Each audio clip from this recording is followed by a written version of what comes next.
Anda mendengarkan Kupas Isu Dunia.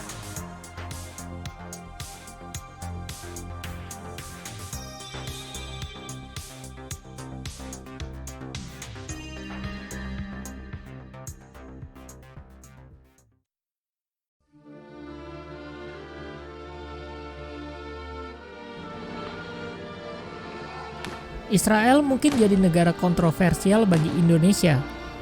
Hal ini tidak terlepas dari konflik negara itu dengan Palestina yang telah berlangsung selama 70 tahun lebih.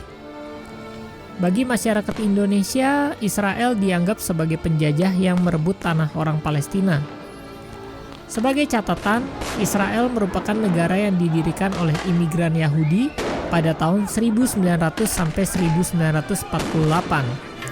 Mereka datang untuk menghindari kekerasan yang menargetkan orang Yahudi di Eropa ketika itu. Secara teknis, bangsa Israel adalah kaum pendatang yang baru menetap kurang dari 100 tahun. Sementara bangsa Palestina telah tinggal di tanah yang sama selama berabad-abad. Namun, orang Israel tetap mengklaim tanah sekitar Yerusalem dan tepi barat sebagai ibu pertiwi mereka, sebagaimana dijanjikan oleh Tuhan dalam kitab Perjanjian Lama atau Taurat. Makanya harus diperjuangkan mati-matian.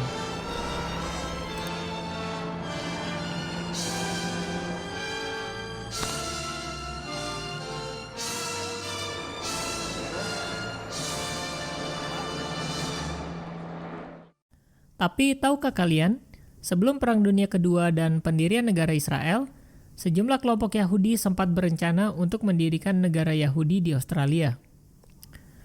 Pada tahun 1930-an, naiknya Adolf Hitler ke tampuk kekuasaan membuat aksi kekerasan terhadap orang Yahudi semakin meningkat di Eropa. Bersama Partai Nazi, Hitler berupaya untuk memusnahkan semua orang Yahudi dari muka bumi. Sejak saat itu, orang Yahudi harus mengalami penganiayaan, pemenjaraan, bahkan pembantaian.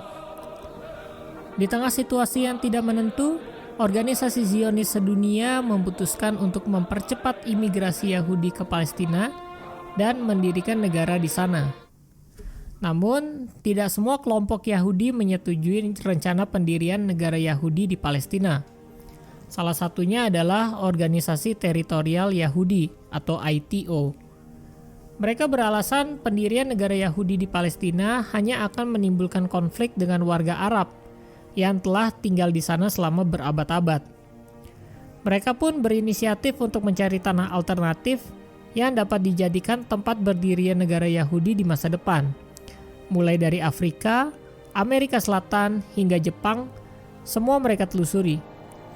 Namun, upaya tersebut berujung kegagalan karena beberapa sebab. Mulai dari penolakan dari masyarakat setempat, hingga minimnya dukungan dari kubu Yahudi sendiri. Hingga akhirnya sebuah tawaran menarik datang dari Australia.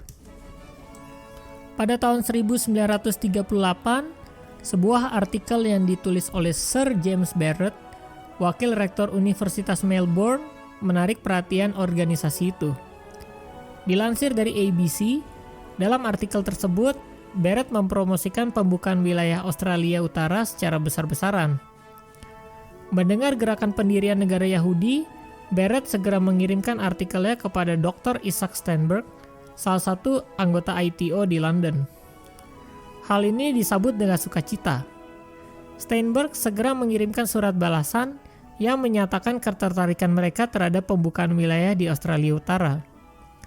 Tak lama kemudian, perwakilan Australia tiba di London untuk bertemu Steinberg dan ITO. Pada pertemuan tersebut, ITO mengungkapkan bahwa mereka tertarik dengan Kimberley Timur, sebuah daerah yang terletak di perbatasan Australia Barat dan Teritori Utara. Rencana ini pun dikenal dengan nama Kimberley Plan. Pada Mei 1939, mereka mengutus Steinberg dan beberapa anggota lainnya untuk mengadakan survei ke Australia. Setibanya di Australia, Steinberg dan kawan-kawan langsung menemui John Wilcock, Menteri Besar Australia Barat.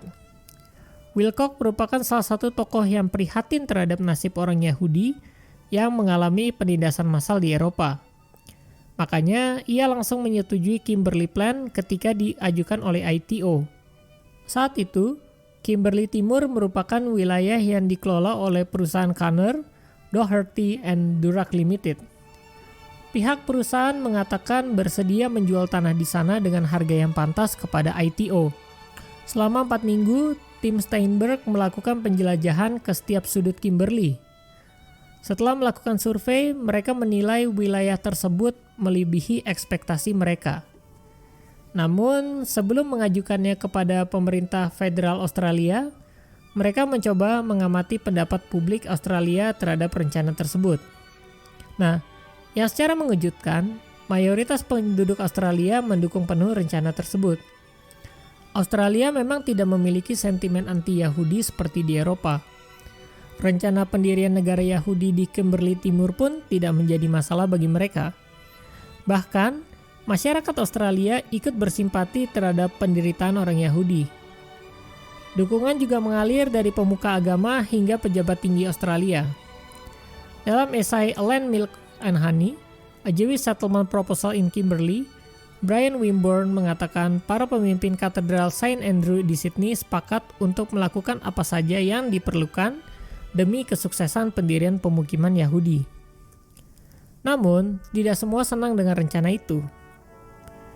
Pada 30 April 1940, salah satu organisasi pertanian terkuat di Australia, yaitu Asosiasi Graziers, menulis surat terbuka kepada Perdana Menteri Australia ketika itu, Robert Menzies. Dalam surat tersebut, mereka mengaku terkejut dengan dukungan publik yang luas terhadap rencana pendirian negara Yahudi. Menurut mereka, rencana tersebut hanya akan mendatangkan arus imigran besar-besaran dari luar negeri. Jika itu terjadi, lambat laun Australia bisa kehilangan wilayah. Hal senada juga diungkapkan oleh Asosiasi Pribumi Australia. Pada November 1942, mereka mengirimkan pesan kepada pemerintah untuk memprotes Kimberley Plan, yang membuat wilayah tradisional mereka dikuasai koloni asing. Penolakan terhadap Kimberley Plan juga datang dari kalangan Yahudi sendiri, terutama Zionis Palestina dan Yahudi Australia. Meski demikian, gelombang protes tersebut tidak serta-merta menggagalkan Kimberley Plan. Sebuah komite beranggotakan akademisi dan kaum terpelajar lain mencoba untuk menjaga rencana ini tetap berjalan. ITO juga mencoba melakukan pendekatan ke beberapa pejabat penting Australia seperti Frank Forde dan Ben Chifley dan membujuk mereka untuk menyetujui Kimberley Plan. Tapi, posisi kelompok anti-kolonisasi asing yang semakin menguat membuat permintaan tersebut ditolak.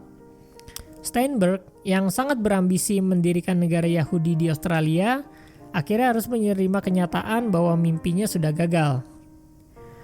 Perdebatan tentang Kimberley Plan terus berlangsung hingga tahun 1948, ketika negara Israel didirikan di Timur Tengah.